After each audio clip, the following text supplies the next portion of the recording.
গয়া করি আইলাসি গৌর সুন্দর, আসি বাড়ি ঘরে বসে থাকে নিজ ঘর।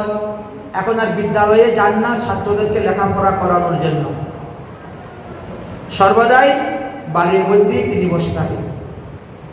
আর কি কৃষ্ণ কৃষ্ণ বলেন আর কাঁদেন, কৃষ্ণ কৃষ্ণ বলেন আর কাঁদেন। বিষ্ণুপ্রিয়া বড় চিন্তার মধ্যে পড়ে গেলেন। 3 মাস পরে স্বামী আসলেন, একটা আনন্দের ব্যাপার, কিন্তু আনন্দের মধ্যে কারণ আনন্দ নেই, সেখানে নিরানন্দ হয়ে গেল।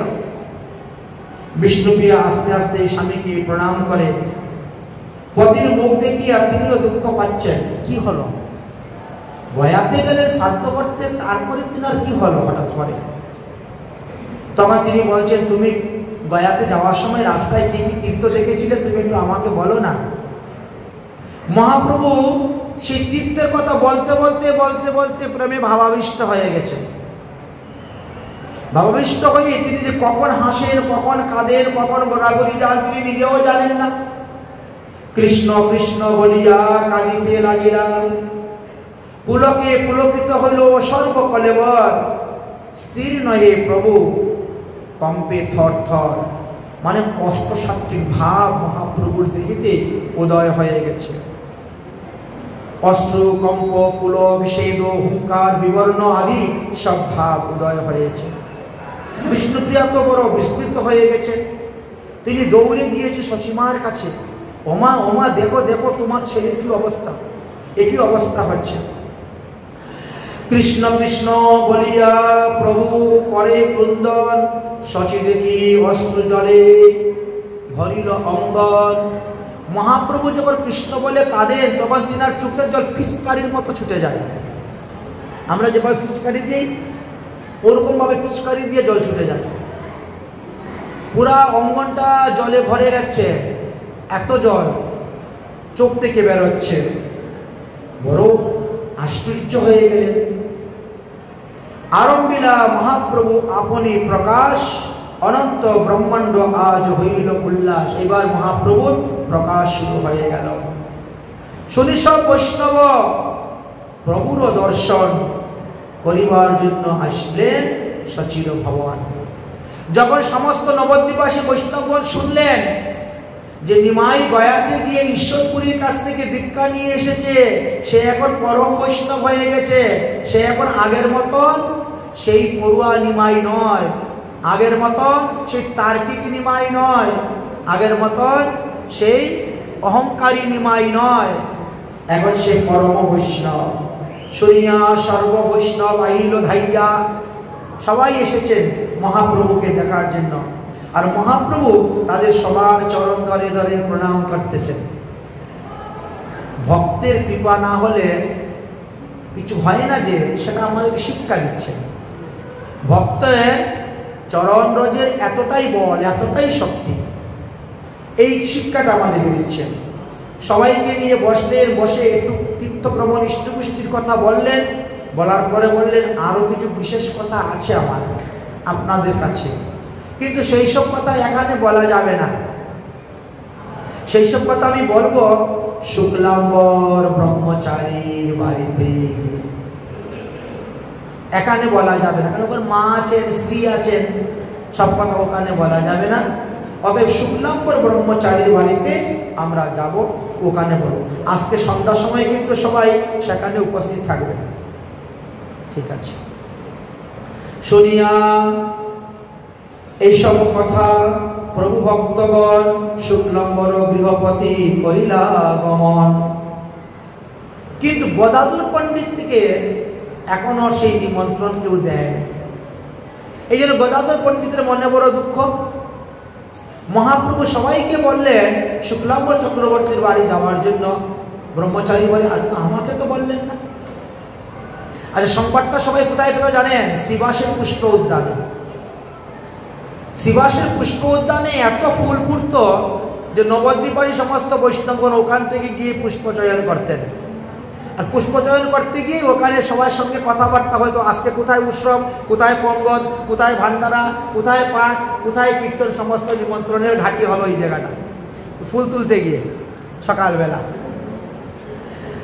এখন তিনিও শুনেছেন, এই জন্য গদাধর পণ্ডিত গিয়েছেন। কিন্তু আমাকে তো মহাপ্রভু নিমন্ত্রণ দেন নাই, বলেন নাই। এই জন্য গদাধর ঘরের ভিতরে লুকিয়ে লুকিয়ে মহাপ্রভুর কথা শুনতেছেন, আর মহাপ্রভু বাইরে আছেন।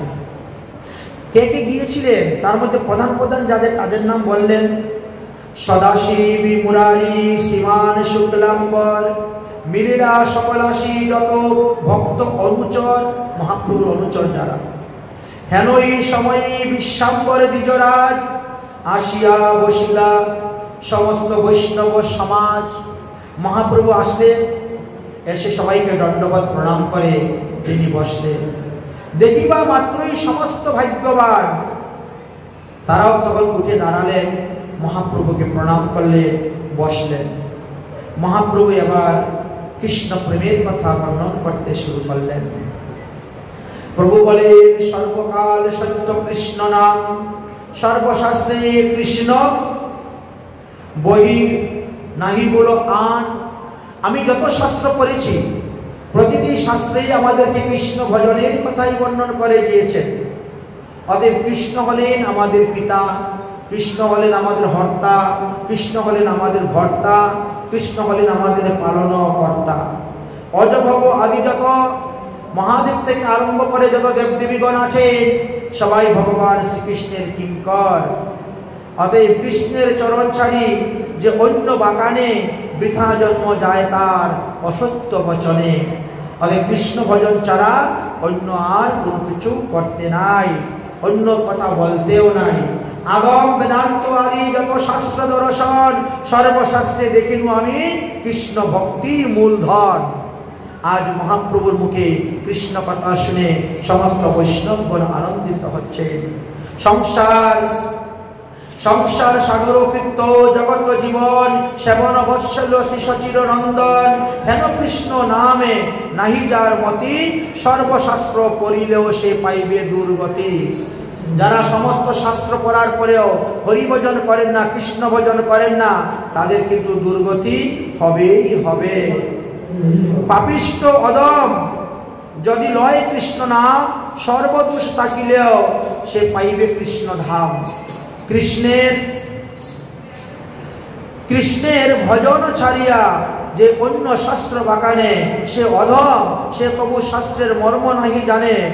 শাস্ত্র না জানে মর্ম অধ্যাপন করে, গর্দবের প্রায় যেন শাস্ত্র বহিয়া মরে।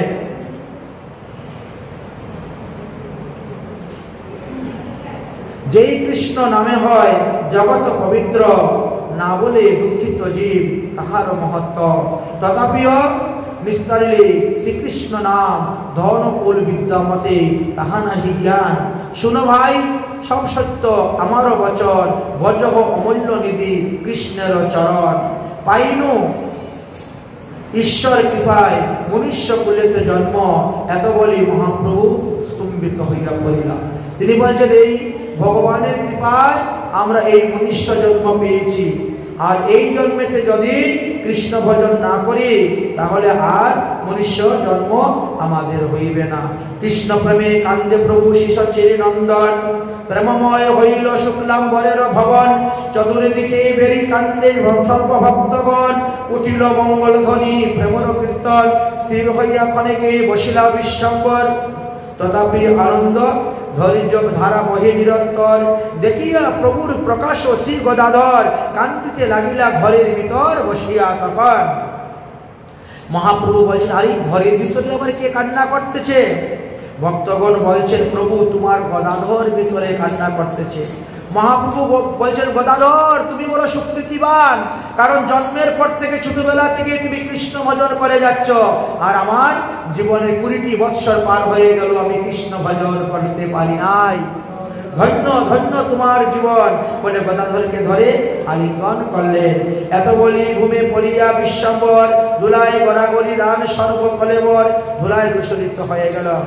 এবার শুরু হলো ক্রন্দনের রোল। এইভাবে মহাপ্রভু হরিনাম সংকীর্তনের ভাবে ভাবিত হয়ে গেলেন। আর ভাবিত হইয়া তিনি এই কৃষ্ণ নাম হরিনাম প্রেম প্রচার করতে শুরু করলেন। এইবার বললেন, আমরা এখন একটি দল তৈরি করব এবং প্রতিদিন সন্ধ্যার সময়ে সেবা সঙ্গনে আমরা হরিনাম সংকীর্তন করব। বর্তমানে জগতের মধ্যে নাস্তিক লোক বেশি, দেবদেবীর উপাসক লোক বেশি, তারা আমাদের কীর্তনে বাধা দিতে পারে, আমাদের কীর্তন থেকে ঠাট্টা পরিহাস উপহাস করতে পারে। তাই সন্ধ্যার পরে শ্রীবাস পণ্ডিতের ভবনে আমরা প্রবেশ করব, বাইরের দরজা বন্ধ করে দিয়ে ভিতরে আমরা হরিনাম সংকীর্তন করব। কারণ অন্তরঙ্গ ভক্ত নিয়েই প্রেম আস্বাদন। প্রেম আস্বাদন করতে গেলে বহিরঙ্গ ভক্ত নিয়ে হয় না, অন্তরঙ্গ ভক্ত নিয়ে। এইভাবে বলে সেই দিনের মতন তাদেরকে বিদায় দিলেন। তারপর থেকে প্রতিদিন শ্রীবাস পণ্ডিতের বাড়িতে আরম্ভ হলো কীর্তন। প্রতিদিন সন্ধ্যার সময় কীর্তন আরম্ভ হয়, সমস্ত রাত্রি কীর্তন হয়, ভোরবেলা সবাই নিজ নিজ গৃহেতে চলে যান। এইভাবে শুরু হলো হরিনাম সংকীর্তন। এদিকে সচিমা দেবী বড় চিন্তার মধ্যে পড়ে গেলেন। গয়া হইতে ঈশ্বরপুরী কিবা মন্ত্র দিল, সেই হইতে আমার নিমাই পাগল হইল। এবার সচিমায়ের মনে চিন্তা যে গয়াতে যাওয়ার পরে ঈশ্বর মন্ত্রী এমন কোন মন্ত্র দিয়েছে যেই মন্ত্র জপ করতে করতে আমার ছেলে পাগল হয়ে গেল। বুঝিতে না পারি সচি পুত্রের ব্যবহার, তাই আপনি পুত্র স্নেহে দুঃখ পায় অন্তরা। মনে মনে খুব দুঃখ পাচ্ছেন, কষ্ট পাচ্ছেন, আমার ছেলের কি হলো, কিসের অভাব, কোন অভাবে আমার ছেলে কান্না করে। আচ্ছা, অভাবে না করলে তো কেউ কাঁদে না, যারা অভাবে পড়ে তারাই তো কাঁদে। কিন্তু আমার ছেলের অভাবটা কি? আজ 20টা বছর পার হয়ে গেল, তাকে আমি কোনোদিন অভাব বুঝতে দেই নাই। তার বাবা মারা গেল, তথাপিও আমি তাকে অভাব বুঝতে দেই নাই। আজ কেন আমার ছেলে কাঁদে?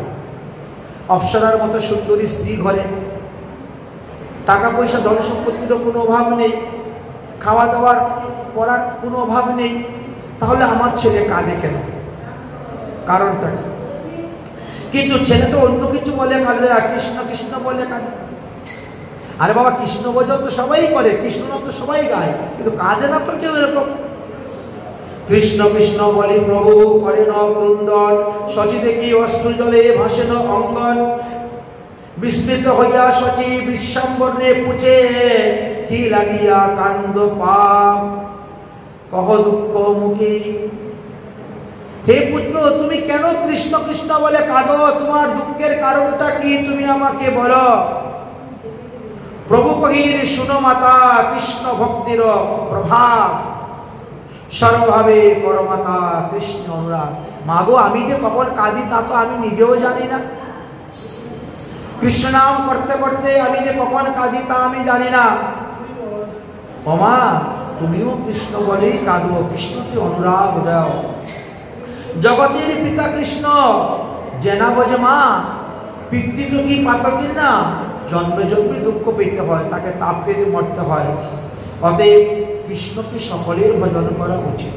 চিত্ত দিয়া শোনো মাতা, জীবের যে গতি, না ভজিলে কৃষ্ণ সে পাইবে দুর্গতি।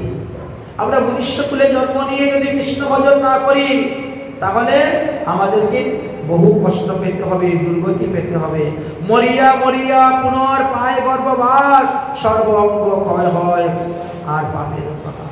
বারবার জন্মগ্রহণ করবো, বারবার আমরা মরব, আর তারপরে আমাদের কর্ম অনুসারে মাতৃগর্ভে এসে জন্মগ্রহণ করি। মা যদি অতিরিক্ত টক খায়, লবণ খায়, তিতা খায়, ঝাল খায়, তাতে আমাদেরও কষ্ট হয়। মাতৃগর্ভে এইভাবে আমরা কষ্ট পেয়ে তারপরে আসি।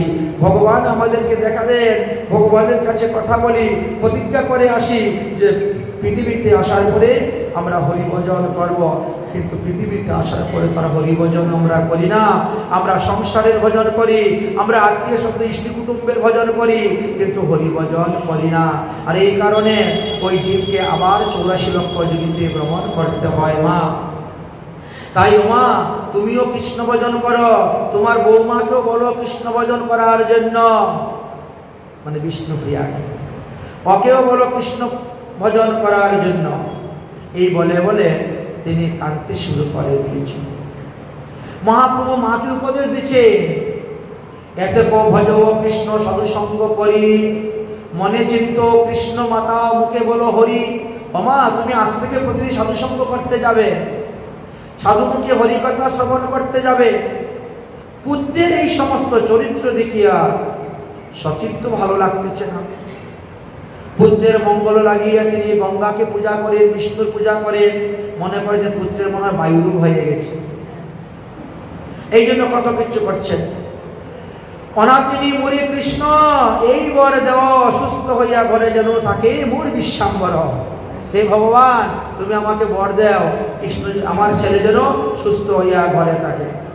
কখনো কখনো দেখেন যখন মহাপ্রভু বেশি ভাবান্বিত তখন বিষ্ণুপ্রিয়াকে এনে মহাপ্রভুর কাছে বসান, কিন্তু মহাপ্রভু বিষ্ণুপ্রিয়া থেকে দৃষ্টিপাতই করেন না, তার দিকে দেখেন না। নিরাবেদ শ্লোক পরে করেন রুদন, এইভাবে রুদন করতে শুরু করছেন। একদিন বিষ্ণুপ্রিয়া আর মহাপ্রভু বসে হরি কথা বলতেছেন। সচিমা এসে বলছেন, আচ্ছা নিমাই, ছোটবেলার থেকেই তুই যেখানে যা পাস সব তুই এসে আমাকে দেস, কিন্তু এইবার তুমি যে গিয়েছিলে গয়াতে, সেখানে যা পেলে তা তো তুমি আমাকে দিলে না। তুমি যে প্রেম পেয়েছ সেই প্রেম তুমি জগতের সবাইকে দিচ্ছ, আমাকে তো দিলে না। প্রেম ভক্তি থেকে সেই প্রেম তুমি আমাকে তো দিলে না। তুমি বসিয়া নীরলে থাকো কলে, না শুনো কাহার কথা। তুমি বসিয়া নীরলে থাকিয়া কলে, না শুনো কাহার কথা।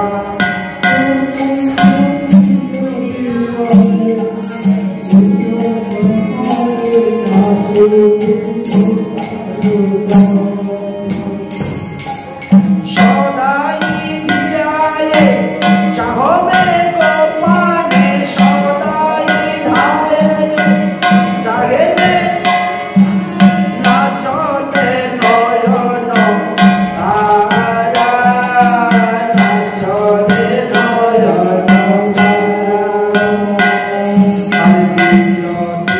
আহারে রঙ্গা বসনে বিরতি রঙ্গা বসন পরে মন দুঃখিনী ভাড়া, যে মন দুঃখিনী ভাড়া। নিমাই তোমার কি হয়েছে? তুমি সর্বদা একা একাই থাকো, তুমি কথাবার্তা বলো না, বেশি কোনো কিছু করো না, বৌমার দিকে তাকাও না, তোমার কি হয়েছে বলো। তিনি বলছেন কৃষ্ণ অনুরাগ। তবে যেই সচীদেবী মনে মনে বনে কৃষ্ণের অনুরাগ প্রেম জানিল লঙ্কনে, বড় ভাগ্যবতী সচী, সর্বতত্ত্ব জানে পুত্রের সম্মুখে কহে মধুর বচনে। শুনো শুনো পুত্র মোর, শুনো দিয়া মন, তুমি যে পাইলে ব্রহ্মাদিক দেব দুর্লভ বস্তু, তাহা তুমি আমাকে কিছু দান করো। কিন্তু মহাপ্রভু জগতের সবাইকে প্রেম দান করেছে, সচিমাকে কেন করেন নাই? আর সচিমায়ের একটা অপরাধ ছিল। কার চরণে অপরাধ? অদ্বৈত প্রভুর চরণে। কারণ মহাপ্রভুর বড় ভাই বিশ্বরূপ যখন সন্ন্যাস গ্রহণ করেছিলেন, তা সচিমা তখন বলছেন এই অদ্বৈত প্রভুর কারণে আজ আমার ছেলে সন্ন্যাস হয়ে চলে গেল, গৃহ ত্যাগ করে। এই অপরাধটি ছিল। এই জন্য অপরাধ থাকিলে প্রেম দান হয় না, ভগবান প্রেম দান করেন না। এদিকে গঙ্গাদাস পণ্ডিত শুনতে পেলেন নিমাই তো এসেছে গয়া থেকে, কিন্তু এখনো বিদ্যালয়ে যায় না, টুল খুলে না। সমস্ত পড়ুয়াগণ গঙ্গাদাস পণ্ডিতের কাছে গিয়ে বিচার দিয়েছেন। প্রায় 6 মাস হয়ে গেল, গয়াতে আসা যাওয়া করতে 3 মাস, আর গয়া করে আরো 3 মাস বাড়িতে, 6 মাস। 6 মাস ধরে আমাদের লেখাপড়া বন্ধ। আপনার তো প্রিয় শিষ্য, অতএব আপনি একটু বলেন টুলটা খোলার জন্য, আমরা তো লেখাপড়া করবো। 6 মাস ধরে আমাদের গ্রন্থ পড়া বন্ধ হচ্ছে। তখন ডাকলেন মহাপ্রভুকে। গঙ্গাদাস পণ্ডিতের আজ্ঞা পাইয়া তিনি গেলেন, গঙ্গাদাস পণ্ডিতকে দণ্ডবত প্রণাম করলেন। গঙ্গাদাস পণ্ডিত বলল, তোমার মুখের দিকে তাকিয়ে সব ছেলেরা আছে, অতএব তুমি টুল খোলো। তিনি বললেন আমার দ্বারা আর পড়ানো হবে না, এদেরকে বলো অন্য কোনো টুলে গিয়ে ভর্তি হতে, অন্য কোনো টুলে ভর্তি হোক। হয়ে গিয়ে আমি আর বিদ্যারসে থাকবো না, আমি এখন কৃষ্ণ রসেই ভাসিত হয়ে গেছি, অতএব কৃষ্ণ রসই আমার প্রধান, আমি বিদ্যারসে থাকবো না। না, তুমি কিছুদিন পড়াও, তারপরে দেখা যাবে। হঠাৎ করে তোর হয় না, ঠিক আছে। মহাপ্রভু তাদেরকে পড়াতে গেলেন। প্রথম দিন পড়াইতে গিয়ে যত কিছু পড়ান সবকিছুর মধ্যে কৃষ্ণ, যত কিছু ব্যাখ্যা করবে সবকিছুর মধ্যে কৃষ্ণ শুরু হয়ে গেছে। কৃষ্ণ বিনু ঠাকুরের নাই সে বদনে, পড়ুয়া সকল ইহা বুঝিবে কেমনে। আগে যেমন তারা ব্যাকরণ করতে গিয়ে নর নরু নরা বলতেন, এখন নরু নরু নরা না, এখন কৃষ্ণ ওই সব। হ্যাঁ, আগে লতা শব্দ দিয়ে সাধন করছেন, এখন রাধা শব্দ দিয়ে, এখন আর লতা শব্দ নয়। এইভাবে সব পরিবর্তন করে দিয়েছেন মহাপ্রভু। বড় আশ্চর্য, পড়ুয়ারা বলছে বাবা আমরা তো এইসব কিছুই বুঝতে পারছি, বলে তোদের আর বুঝতে হবে না, তোরা কৃষ্ণ ভজন কর, তোরা কৃষ্ণ ভজন কর, আর কিছু বুঝতে হবে না। কারণ আরে হরি না জানিয়া লাখো জানো যদি, সে জানাকে বলো ছাই। বলে হরি না জানিয়া লাখো জানো যদি, সে জানাকে বলো ছাই। তোমার সে জানাকে বলো ছাই। আমি কিন্তু তোমাদেরকে সেই হরি ভজনের কথা বলছি, কৃষ্ণ ভজনের কথা বলছি। এতদিন যা পড়েছ আর দরকার নেই, এবার তোমরা হরি ভজন করো, কৃষ্ণ ভজন করো। আমার দ্বারা ওই সমস্ত আর পড়ানো হবে না, আর জাগতিক জগতের লেখাপড়া আমার দ্বারা হবে না, তোমরা অন্য স্কুলে গিয়ে ভর্তি হও। সোজা কথা বলে দিলেন।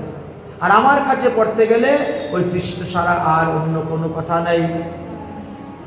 সচিমার বয়স তখন ৬৭ বৎসর, ৬৭ বৎসর, তার মধ্যে স্বামী নেই, স্বামী হারা। এর মধ্যে আবার কন্যা সন্তান ৬টা জন্ম ছিল, সেটাও মারা গেল। একমাত্র পুত্র এখন আছে বিশ্বাম্বর, বিশ্বরূপ সন্ন্যাস নিয়ে চলে গেল। এনার তো একমাত্র সম্বল হলো নিমাই। আর নিমাইয়ের এই পাগলামি দেখে সচিমায়ের তো আর কোনো ভালো লাগে না। যুবক ছেলে আত্মীয় স্বজন ইষ্ট কুটুম্বের সঙ্গে কোনো কথাবার্তা বলে না, কারো বাড়িতে যায় না, নিজের বিবাহিত স্ত্রীর সঙ্গেও ভালো মতে শান্তি মতে বসে কথা বলে না, সব সময় খালি কৃষ্ণ কৃষ্ণ বলে আর কাজে, কৃষ্ণ কৃষ্ণ বলে আর কাজে। কি এমন হইল আমার ছেলে? পুত্র ছাড়া তো সচি আর কিছু বুঝেন না, বাৎসল্য প্রেমের পরাকাষ্ঠা।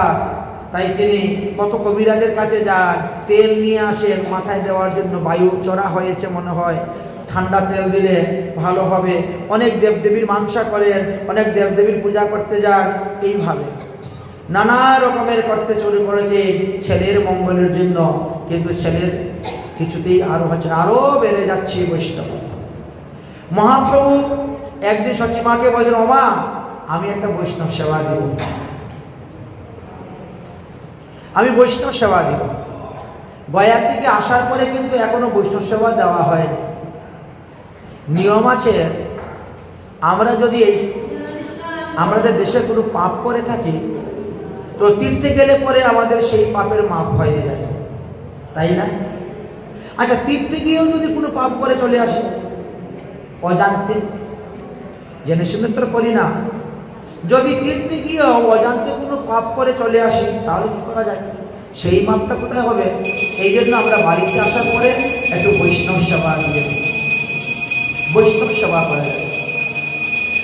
তাই মহাপ্রভু বলছেন, আমি গয়াধাম করে এসেছি কিন্তু বৈষ্ণব সেবা তো দেওয়া হয়নি আমার, তাতে আমি বৈষ্ণব সেবা দিব।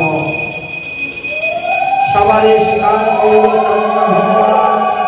বৈষ্ণব সেবা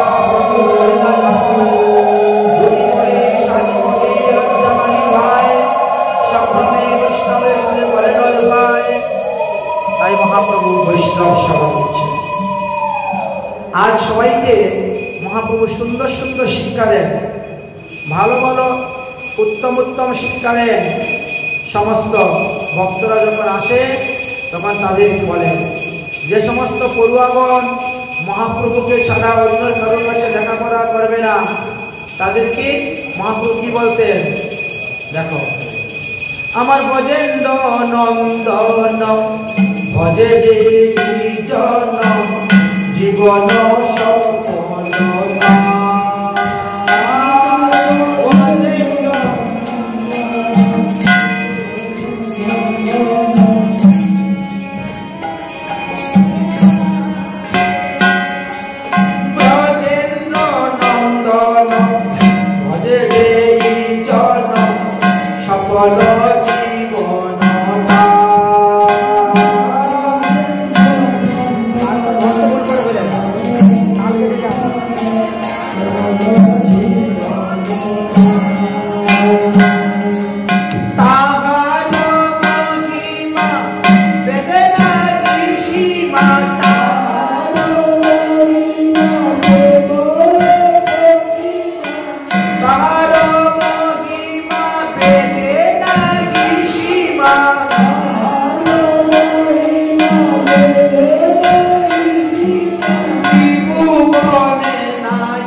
মহাপ্রভু নিজেই বৈষ্ণবদের সাজি বহন করে নিয়ে যান, ধুতি বহন করে নিয়ে যান।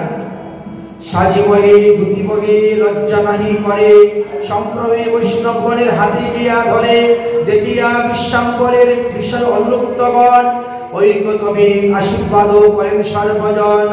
যেই তুমি শাস্ত্রে সর্ব ভণ্ডিলে সংসারে, এই কৃষ্ণ করো তুমি ভজ পাদ পদমে।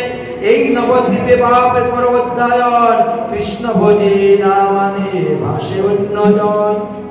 অরে নিমাই পণ্ডিত, তুমি কৃষ্ণ ভজন করতেছো খুব ভালো, তুমিও সবাইকে কৃষ্ণ ভজনের উপদেশ দাও। কি সন্ন্যাসী, কি তপস্বী, কিংবা গৃহস্থীগণ, বড় বড় যত আছে নবদ্বীপে জ্ঞানী গুণীগণ, এদের মুখে তো আমরা কৃষ্ণ কথা শুনি না, তোমার মুখে কৃষ্ণ কথা শুনে বড় আনন্দ পাচ্ছি। তাই কৃষ্ণ কথা শুধু ঘরের ভিতরে গণ্ডির ভিতরে রাখলে হবে না। এই হরি কথা, কৃষ্ণ কথা, এই হরিনাম এগুলা জগতে প্রচার করতে হবে, জগতে প্রচার করতে হবে। বৈষ্ণবগণ মহাপ্রভুকে আরো অগ্রসর করে দিলেন, উৎসাহ করে দিলেন, বাড়িয়ে দিলেন। মহাপ্রভু চিন্তা করলেন তাহলে আর এই হরিনাম আমি শ্রীবাসী পণ্ডিতের গৃহের ভিতরে বদ্ধ করে রাখবো না, আমি সর্বত্র ভ্রমণ করাইব। মহাপ্রভুর কখনো কখনো না গোপীভাব হইত।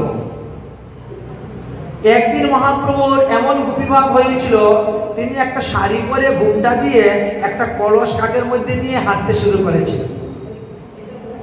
অর্থাৎ তিনি যমুনায় যাচ্ছেন জল আনতে, সেই ভাব, সেই ভঙ্গি করে। এখন কারণ ওনার তো দাড়ি মুছতে উঠে নাই, আর শাড়ি পরে ঘুমটা দিলে পরে একদম মহিলা বলেই মনে হয়। চুল অত লম্বা লম্বা, চাচর কেশ চুল, একেবারে কাঁধ পাড়িয়ে চলে গেছে লম্বা। এমন ভাবে সেজে গুজে বেরিয়েছে, সবাই দেখে বলছে এ আবার কোথার থেকে আসলো গো, এই রমণী কার গৃহিণী। এইভাবে মহাপ্রভু একদিন লীলা করেছিলেন। বলে গৌরাঙ্গ নাগর রসের সাগর কৌতুক করিয়া মনে, গৌরাঙ্গ নাগর রসের সাগর কৌতুক করিয়া বলে ধরি নারী বেশ নগরে প্রবেশ, ধরি নারী বেশ নগরে প্রবেশ, অশেষ চাতুরী জানে, অশেষ চাতুরী জানে। নীল শাড়ি পরে যায় ধীরে ধীরে, নীল শাড়ি পরে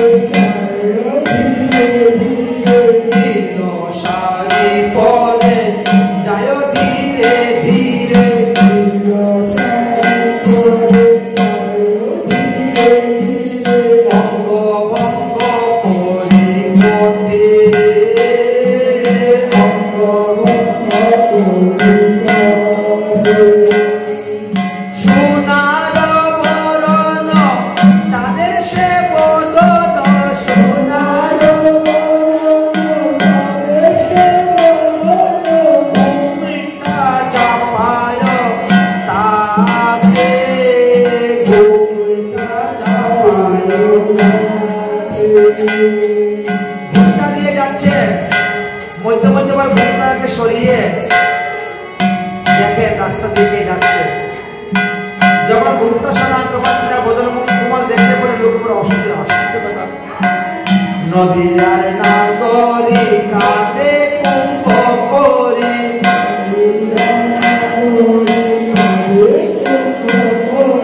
চলো পরিবারে যায়, চলো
Ani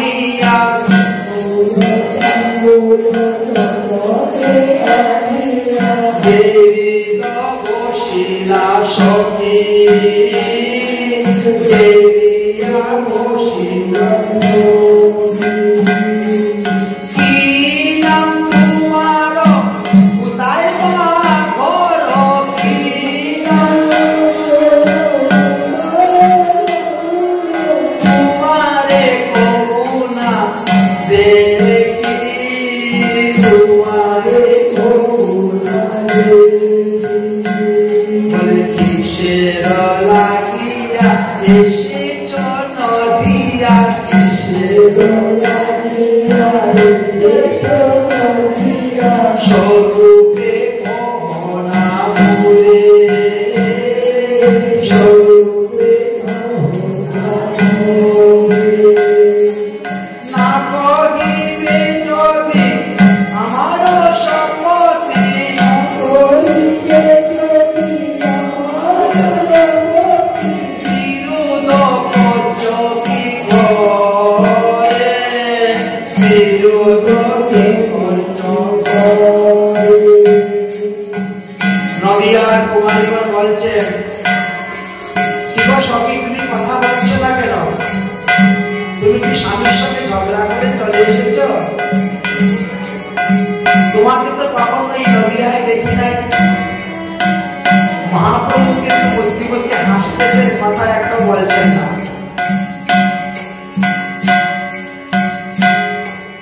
বারবার অনুরোধ করা সত্ত্বেও যখন কথা বলছেন না কুমারীগণ বলছেন সখী কহ না মনের ব্যথা সখী কহ না মনের ব্যথা আরে পতির সহিত বিরোধ করিয়া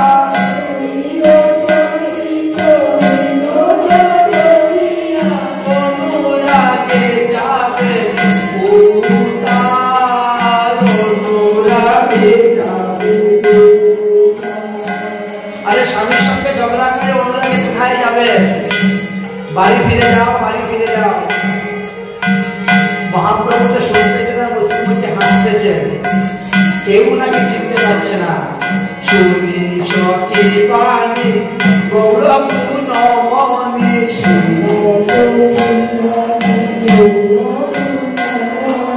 মুখে মৃদু মৃদু হাসি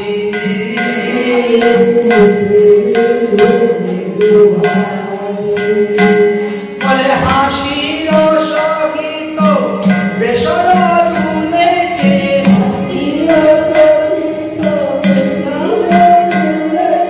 বিজুলি সহিত হাসি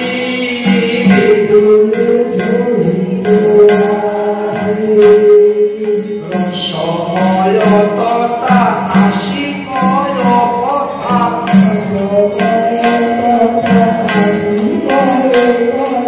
নাগরী বুড়ল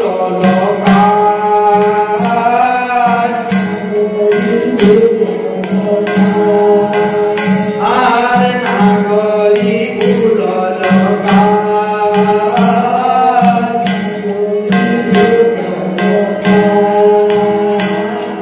লোচন কহে নাগরী সে নহে কে লোচন কহে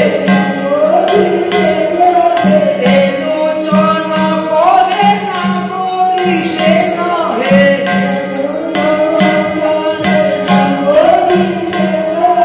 গৌরাঙ্গ রসিক রাজ গৌরাঙ্গ রসিক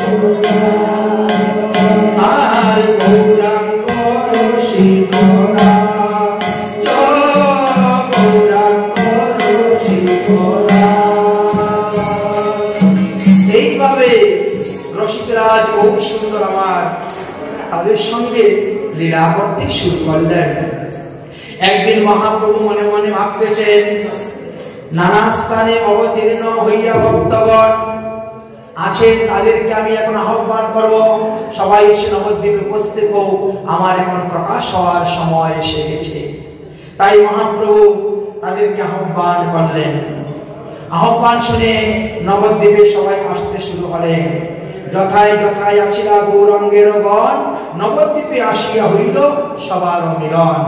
এবার নামাচার্য হরিদাস ঠাকুর এসে উপস্থিত হয়েছেন, তিনি অদ্বৈত প্রভুর গৃহেতে আছেন। এদিকে অন্যান্য ভক্তগণ এসে উপস্থিত হয়েছে। দেখতে দেখতে বহু ভক্তগণ এসে উপস্থিত হয়েছে। মহাপ্রভু একদিন অদ্বৈত প্রভুকে স্বপ্ন দেখিয়েছিলেন। অদ্বৈত আচার্য একদিন শ্রীমদ্ ভগবদ গীতা 13 অধ্যায়ে 13 নম্বর শ্লোক পড়ে তার অর্থ বুঝতে পারছেন না বলে মনের দুঃখে তিনি উপবাস করে শয়ন করেছিলেন।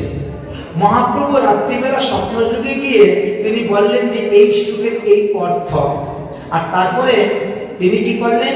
শ্রীকৃষ্ণ রূপ ধারণ করলেন, রাম রূপ ধারণ করলেন, হরিরূপ ধারণ করে মহাপ্রভুকে দর্শন দিলেন, এই অদ্বৈত প্রভুকে দর্শন দিলেন। সেই দিন থেকে অদ্বৈত প্রভু বুঝতে পারলেন যে তাহলে আমার প্রভু এখন প্রকাশ হইবেন, আর বেশি বাকি নয় প্রকাশ হইবার। মহাপ্রভু প্রকাশ না হওয়া পর্যন্ত কেউ উচ্চস্বরে হরিনাম করছেন না বা নগর সংকীর্তন করছেন না, সবাই আপন ঘরে ঘরে হরিনাম সংকীর্তন করতেন। কারণ সেই সময়ে কাজীর অধীনে ছিল এই নবদ্বীপ ধাম। মুসলমান জগন রাজার অধীনে ছিল এই গৌর দেশ, গৌর মন্ডল। সেই সময়ে এই জন্য সবাই হরিনাম সংকীর্তনাদি করতেও ভয় পেতেন। জগন রাজ কখন কি করে বলা যায় না, এই জন্য মহাপ্রভু ওই সময়ে অবতীর্ণ হয়েছিলেন। যাই হোক, মহাপ্রভুর কাজ কি? তিনি ব্রাহ্মণ, বৈষ্ণব, গো, ধর্ম চারটা রক্ষা করা তার কাজ। ভগবানের কাজই হলো এই চারটা রক্ষা করা। তাই একদিন মহাপ্রভু শিবাসঙ্গনে প্রকাশ হলেন। প্রকাশ হয়ে সব ভক্তদেরকে দেখাইলেন যে আমি সেই, এতদিন আমি গোপন ছিলাম, তার প্রকাশ। আচ্ছা, সব ভক্তদেরকে নিয়ে কথা বলতে বলতে মহাপ্রভু বলছেন, তুমি জানো গতকালকে রাত্রে না আমি এক অপূর্ব স্বপ্ন দেখেছি। কি স্বপ্ন দেখেছেন?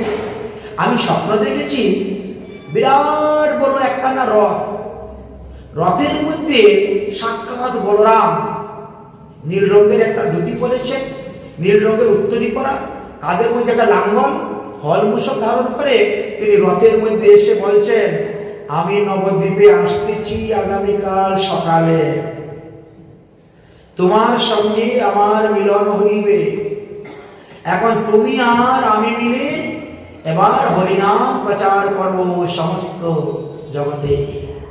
এই বলে না তিনি অদর্শন হয়ে গেছেন। অতএব বৈষ্ণবগণ একটু যাও না, একটু খুঁজে দেখো না, নিশ্চয়ই তিনি হয়তো এসে গেছেন নবদ্বীপের কোথায় না কোথায় তিনি আত্মগোপন করে আছেন। মহাপ্রভুর আদেশ পেয়ে তখন সবাই মিলে ছুটলেন দর্শন করার জন্য। ছুটছেন, সমস্ত জায়গা তন্ন তন্ন করে খুঁজে বেড়াচ্ছেন, কিন্তু কোথায়ও খুঁজে পেলেন না। সবাই মিলে ফিরে আসলেন, মহাপ্রভুর কাছে এসে বললেন, সমস্ত নবদ্বীপ তন্ন তন্ন করে খুঁজেছি, কিন্তু কোথায়ও পেলাম না। মহাপ্রভু বলেন, বাহ, তোমরা কোথায়ও পাও নাই, কিন্তু আমি জানি ইনি কোথায় আছেন, চলো তোমরা আমার সঙ্গে। এই বলে তিনি নন্দন আচার্যের ঘরের দিকে রওনা হলেন। আর ওখানে গিয়ে মহাপ্রভু এবং নিত্যানন্দ প্রভুর মিলন হয়ে গেল সেখানে। সেই দিন মহাপ্রভুর বয়স তখন 20 বৎসর পার হয়ে গেছে, নিত্যানন্দ প্রভুর বয়স 32 বৎসর পার হয়ে গেছে। আর এবার তিনি নবদ্বীপে এসে উপস্থিত হয়েছেন। নবদ্বীপে উপস্থিত হয়েছে, এবার শিবাস পণ্ডিতের গৃহেতে নিত্যানন্দ প্রভুকে থাকার ব্যবস্থা করে দেওয়া হলো। কারণ শিবাস পণ্ডিতের একটা মাত্র ছোট্ট শিশু আছে, সেও মহাপ্রভু কীর্তনের সময়ে সে মারা গিয়েছিল জানা যায়। তো পিতৃহারা পুত্র দুঃখ দূর করার জন্য নিত্যানন্দকে তিনার পুত্র রূপে তিনি রেখেছিলেন। এই জন্য নিতাই সর্বদা সেখানে অবস্থান করতেন। এবার সবাই আনন্দিত ও সন্তুষ্ট, নিত্যানন্দকে পেয়ে, মহাপ্রভুকে পেয়ে সবাই আনন্দিত আছে। একদিন মহাপ্রভু জিজ্ঞাসা করছেন, আচ্ছা নিত্যানন্দ, দেখো দেখতে দেখতে আমাদের গুরু পূর্ণিমা চলে আসছে। আষাঢ় পূর্ণিমাকে গুরু পূর্ণিমা বলা হয়। এই দিন প্রত্যেকের কর্তব্য নিজ নিজ গুরুদেবের পূজা করা, অর্থাৎ ব্যাস পূজা করতে হয়। তো নিত্যানন্দ বলো তো তুমি তোমার ব্যাস পূজা কোথায় করবে? নিত্যানন্দ তখন শ্রীবাস পণ্ডিতকে দেখিয়ে দিচ্ছেন, আমি শ্রীবাস পণ্ডিতের গৃহেতে করব। মহাপ্রভু বলছেন, শ্রীবাস পণ্ডিত তোমার উপরে কিন্তু একটা গুরুভার পড়ে গেল, এখন ব্যাস পূজার গুরু পূজার ব্যবস্থা তোমাকেই করতে হবে। শ্রীবাস পণ্ডিত বলছেন, এর আগে তো কোনোদিন করি নাই, আমরা জানিও না কিভাবে করতে হয়। বলে আগের দিন অধিবাস দিতে হবে, পুণ্যঘট স্থাপন করতে হবে, পরের দিন সকাল থেকে নাম কীর্তন চলবে, তার মধ্যে ব্যাসদেবের পূজা করা হবে। ব্যাসের পূজা করার পরে পুষ্পাঞ্জলি দেওয়ার পরে তারপরে কি প্রসাদ গ্রহণ করা হবে। এখন শ্রীবাস পণ্ডিত বলছে, আচ্ছা ঘট স্থাপন করার যা দ্রব্য সব তো আমার ঘরে আছে, অধিবাসের দ্রব্য যা ঘর আছে, কিন্তু ব্যাস পূজার গ্রন্থ তো আমার কাছে নাই। আবার ব্যাস পূজার গ্রন্থ একটা সংগ্রহ করলেই হয়, আমরা তো কোনোদিন করি নাই।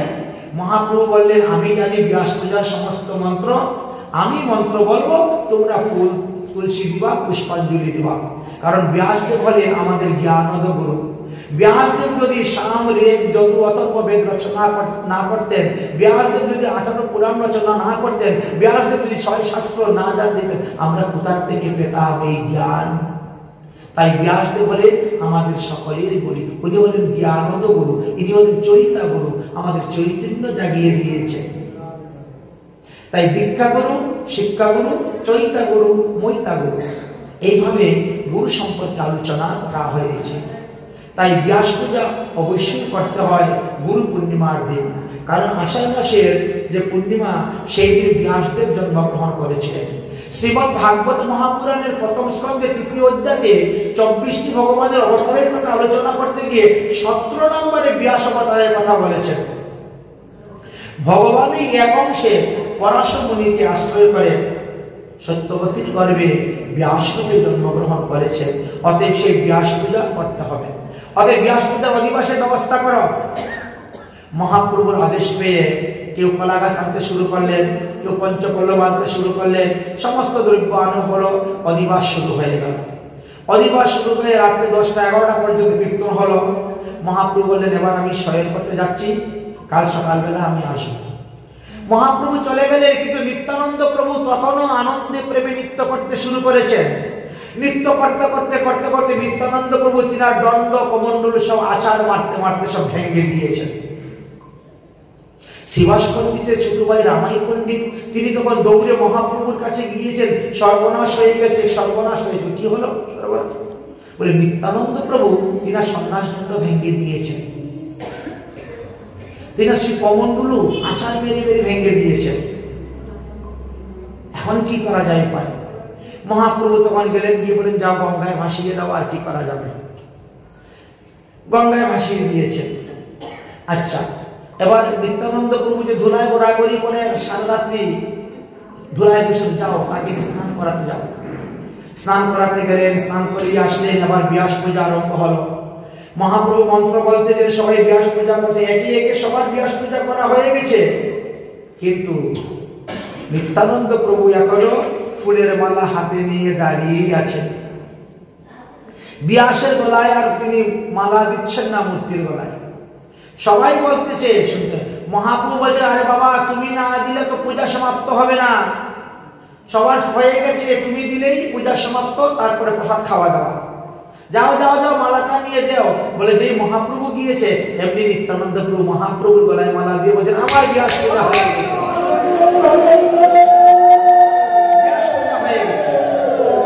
কেমন করে হলো? বলে সাক্ষাৎ ব্যাসদেব সামনে দাঁড়িয়ে আছেন, তো সামনে সাক্ষাৎ ব্যাসদেব দাঁড়িয়ে থাকতে আমি মূর্তির মধ্যে দেবো কেন? আপনার গৃহে যদি আপনার গুরুদেব যান, তাহলে আপনার আর গুরুর চিত্রপটে পূজা করার তো দরকার নেই। গুরুদেবের চিত্রপট যে আপনি রেখেছেন সিংহাসনের নিচে রেখেছেন তো সবাই, সেখানে তো পূজার দরকার নেই। গুরুদেব সাক্ষাৎ এসে গেছে, আর আমার কর্তব্য গুরুদেবের হাত ধুয়ে দেওয়া, পা ধুয়ে দেওয়া, মুখ মুছিয়ে দেওয়া, স্নান করিয়ে দেওয়া, কাপড় চোপড় ধুয়ে দেওয়া, হাত পা টিপে দেওয়া, তার রান্নার ব্যবস্থা করে দেওয়া। সাক্ষাৎ গুরুদেব পেয়ে আমি গুরুর কাছে যাব না, গুরুর সেবা করবো, আর চিত্রপটে এত সচন্দন তুলসী পত্র শ্রী গুরুবে নমঃ, এত সচন্দন তুলসী পত্র শ্রী গুরুবে নমঃ, লাভ হবে? বর্তমান জগতে কিন্তু কিছু কিছু লোক এরকম আছেন, অনেক স্থানে আমরা দেখতে পাই গুরুদেব সাক্ষাৎ আসছেন, তার সেবা পূজার কোনো ধার ধারে না, ওইখানে বসে চিত্রপটই পূজা করে যাচ্ছে। চিত্রপটে তখনই পূজা করবেন যখন গুরুদেব আপনার গৃহ থেকে চলে যাবে অন্যত্র, তখন চিত্রপটে পূজা করবেন। কিন্তু গুরুদেব সাক্ষাৎ যখন এসে যাবেন আপনার বাড়িতে, আর চিত্রপটে পূজার প্রয়োজন নেই। তখন স্বয়ং গুরু সেবা করবেন, গুরুর পূজা করবেন। এই তত্ত্বটা জানালেন নিত্যানন্দ প্রভু আমাদেরকে, জানিয়ে দিলেন। কারণ তিনি বলছেন সাক্ষাৎ ভগবান সামনে দাঁড়িয়ে আছে, তো ভগবানের সত্র অবতার, অংশ অবতার, কলা অবতারের আমি পূজা করতে যাব কেন? এই জন্য মহাপ্রভুর গলাতে মালা দিয়ে দিলেন। সঙ্গে সঙ্গে মহাপ্রভু কি করে নিত্যানন্দ প্রভুকে নিয়ে সিংহাসনে বসে গেলেন, খট্টার উপরে। খট্টার উপরে বসে গিয়ে তিনি সরভুজ মূর্তি ধারণ করলেন মহাপ্রভু। সরভুজ মূর্তি, নিচের দুই হাতে দণ্ড কমণ্ডলু, মধ্যে দুই হাত দিয়ে বাঁশি, উপরে দুই হাতে তীর ধনু, অর্থাৎ রাম, কৃষ্ণ, গৌরাঙ্গ। এই তিন রূপ দর্শন দিলেন। শুধু খালি নিত্যানন্দ প্রভুকে না, শেষ পর্যন্ত তিনি করলেন যত লোক ছিলেন শ্রীবাস পণ্ডিতের গৃহেতে সবাইকেই দর্শন দিলেন। আর দর্শন দেওয়ার পরে এবার তিনি বললেন, যাও অদ্বৈত প্রভুকে ডাকো আসার জন্য। কেন বললেন অদ্বৈত প্রভুকে ডাকো আসার জন্য?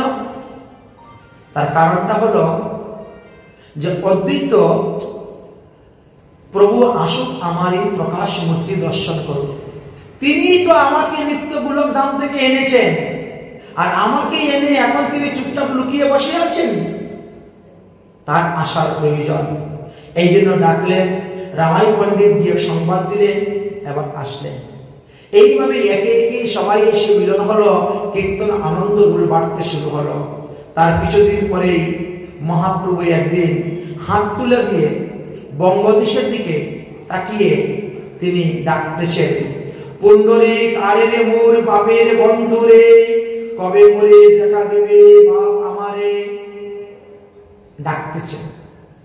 সব ভক্তরা বলছে, পুণ্ডরিক আবার কে? আমাদের মধ্যে তো কেউ পুণ্ডরিক নাম নেই, তাহলে কি পুণ্ডরিক নামে কোনো মহাজন আছেন? বলে হ্যাঁ, ইনি হলেন আমার বাপের বন্ধু। এই জন্মে নয়, ওই জন্মে। কারণ পুণ্ডরিক বিদ্যানিধি ছিলেন রাধারানীর বাবা, বলছেন হ্যাঁ, বিশ্বভানু মহারাজ। তিনি এই কলিযুগে পুণ্ডরিক বিদ্যানিধি রূপে এসে অবতীর্ণ হয়েছেন। তাই বলছেন এই পুণ্ডরিক বিদ্যানিধি অল্প কিছুদিনের মধ্যেই নবদ্বীপে আসবেন। তিনি একজন পরম বৈষ্ণব। এইরকম বৈষ্ণব পাওয়া বড় বিরল। তিনি দিনের বেলা গঙ্গা দর্শন করতে যান না, সন্ধ্যার পরে গিয়ে বসে গঙ্গার শোভা দর্শন করবেন। দিনে কেন যান না? এই কারণে যান না, দিনের বেলা গেলে পরে যে গঙ্গার উপর যে অত্যাচার হচ্ছে দেখে সহ্য করতে পারেন না। মানুষে থুতু ফেলতেছে, দাঁত ব্রাশ করে কুল্লা করতেছে, কাপড় চোপড় ধুচ্ছে, সাবান সুতা ব্যবহার করছে, তীর্থের জন্য এগুলো করতে নাই।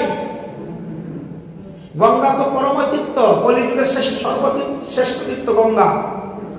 আর তার মধ্যে এই অত্যাচার সহ্য করতেন না। তিনি কখনো গঙ্গাতে পা ধুইতেন না, গঙ্গা থেকে দূরে পা রেখে মাথা জলদি স্নান করতেন না, গঙ্গাতে কখনো পা দিতেন না। এই জন্য এইরকম তিনি বৈষ্ণব ছিলেন। তো সেই বৈষ্ণবের কথা শোনার পরে গদাধর পণ্ডিত তখন বলছেন মুকুন্দকে, মুকুন্দ তুমি কিন্তু একটু লক্ষ্য রাখবে, পুণ্ডরিক বিদ্যানিধি যদি আসেন অবশ্যই কিন্তু তুমি আমাকে বলবে, আমি কিন্তু যাব এমন পরম বৈষ্ণব দেখার জন্য। জানেন, বৈষ্ণব দর্শন করতে কেউ তার বাড়ি থেকে যত দূর যাবে, যতটা পা হেঁটে যাবে, প্রতি পদে পদে তীর্থ ফল পাওয়া যায়, যজ্ঞের ফল পাওয়া যায়। বৈষ্ণব দর্শনে এমনই মাহাত্ম্য, এমনই মহিমা। এই জন্যই বৈষ্ণব দর্শন। মুকুন্দ তখন সংবাদ দিলেন, পুণ্ডরিক বিদ্যানিধি আসলেন, এসেছেন, সংবাদ পেয়ে গেলেন। আর যাওয়ার পরে পুণ্ডরিক বিদ্যানিধির মুখ থেকে হরিকথা শ্রবণ করে তিনার মনের মধ্যে ইচ্ছা হলো আমি পুণ্ডরিক বিদ্যানিধির কাছ থেকে দীক্ষা গ্রহণ করব। তাই গদাধর পণ্ডিত পুণ্ডরিক বিদ্যানিধির কাছ থেকে দীক্ষা গ্রহণ করে নিলেন। অতঃপর মহাপ্রভু সচিমাকে বলছেন, মা গো এই নিত্যানন্দকে একদিন আমাদের বাড়িতে সেবা দিতে হবে। নিত্যানন্দকে সেবা দেওয়ার জন্য নিয়ে আসলেন। নিত্যানন্দ প্রভুকে দর্শন করার পরে সচিমাইয়ের বিশ্বরূপের কথা মনে পড়ে গেল। সচিমা বলছে, নিমাই, আমি তো এর মধ্যে আমার বিশ্বরূপকে দেখতে পাচ্ছি রে। অতএব আজকে থেকে তুই কিন্তু তাকে দাদা বলে ডাকবি, ওকে বিশ্বরূপের মতো সম্মান দিবি, তুই দাদা বলে ডাকবে। আর নিতাই, তোমাকেও বলছি, তুমি কিন্তু নিমাইকে সর্বদা ছোট ভাইয়ের মতো স্নেহ মমতা ভালোবাসা দিয়ে তাকে সর্বদা চুপি চুকিয়ে রাখবে, তাকে সর্বদা আগলিয়ে রাখবে। আমার ছেলে তো পাগল, কখন কি বলে কখন কি করে, তুমি কিন্তু তাকেই দেখে শুনে রাখবে। এইভাবে দিয়েছি। তাই কখনো মহাপ্রভু অদ্বৈত ভবনে গিয়ে ভোজন করেন, কখনো নিজের গৃহে ভোজন করেন, কখনো শিবাস পণ্ডিতের গৃহে ভোজন করেন। তাই যে আমরা দেখেন না, শিবাস পণ্ডিতের গৃহে ভোগারতি কীর্তন করি বা অদ্বৈত প্রভুর গৃহেতে ভোগারতি কীর্তন করে থাকি। এইভাবে মহাপ্রভু দেখতে দেখতে 7 প্রহরীয় ভাব, 7 প্রহর মানে 3 7 21, বুঝলেন? 21 ঘন্টা সময় একইভাবে থেকে যেতেন ভাব। এইভাবে ভাব করতে করতে হরিনাম প্রেম প্রচার করতে শুরু করেছেন। হরিদাস ঠাকুর এসেছে, তিনি প্রতিদিন 3 লক্ষ হরিনাম জপ করেন। এবার হরিনাম প্রেম এবার বিতরণ করার জন্য সবাই প্রস্তুত হয়েছেন। হরিনাম প্রেম বিতরণ করার জন্য প্রস্তুত হয়েছেন। আর দেখতে দেখতে এই রং খেলা ফাগু পূর্ণিমা এসে উপস্থিত হয়েছে। মহাপ্রভু ঝুলন লীলা করেছেন, রং খেলেছেন, সবকিছু করেছেন। এখনো আমরা নবদ্বীপে ঝুলন লীলা দেখতে পাই বা মহাপ্রভুকে ঝুলানোর বিধানের কথা শাস্ত্রে বর্ণন করে গিয়েছেন। আসুন আমরা ঝুলন লীলার একটা পদ এখন কীর্তন করব। শিবাসাদি ঝুলন ঝুলায় হায় রে নদিয়ায়, শিবাসাদি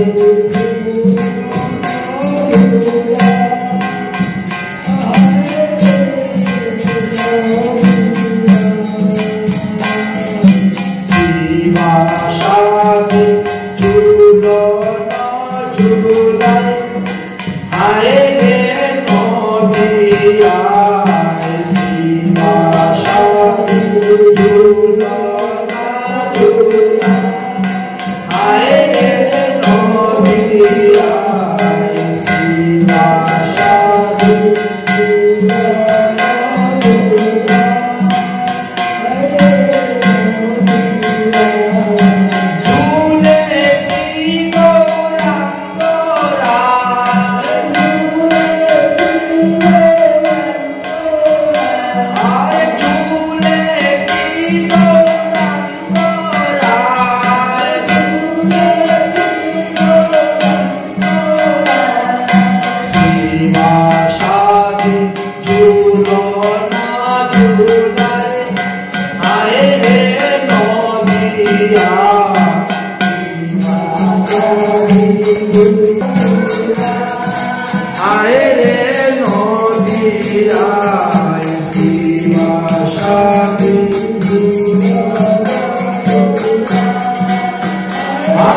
সঙ্গে প্রভু নিত্যানন্দ প্রেমে অতি আনন্দ,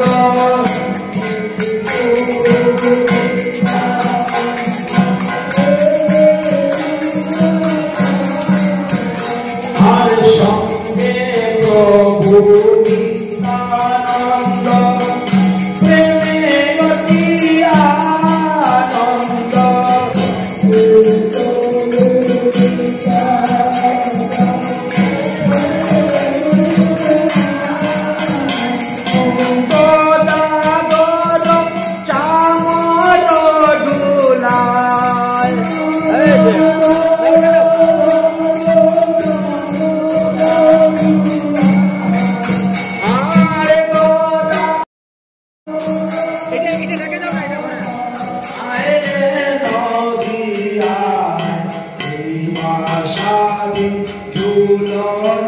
Amen.